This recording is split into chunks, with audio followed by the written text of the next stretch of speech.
இனிய காலை வணக்கம். நான் உளவதி தில்லைத்தேவன் லண்டனில் இருந்து. திங்கட்கிழமைக்கான பொருட்சொல் இலை. இலை 926வது இலை. இலை ஓடி ஒரு தையல் ஒன்று நாங்கள் தைத்திருக்கிறோம். அதே போல் உடுப்பில் ஒரு சின்ன ஓட்டை சின்ன வெடிப்பு வந்து விட்டால் இலையோடி, அதாவது சின்ன சின்னனாக நூலோடி இலையோடி அந்த வெடிப்பினை மறைத்து விடுவார்கள், தைத்து தெரியாமல் விட்டு விடுவார்கள். இலை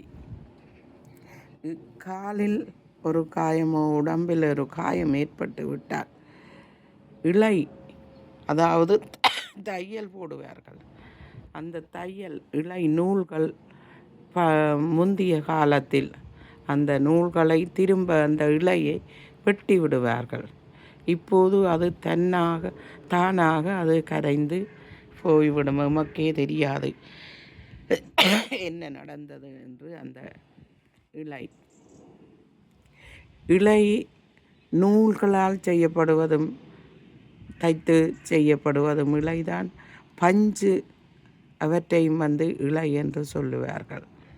அதே போல் நாங்கள் சீனி பானி காய்ச்சும் போது அந்த பதமாக காய்ச்சினால் மெல்லிய கம்பி இலை போல வரும் என்று சொல்லுவார்கள்.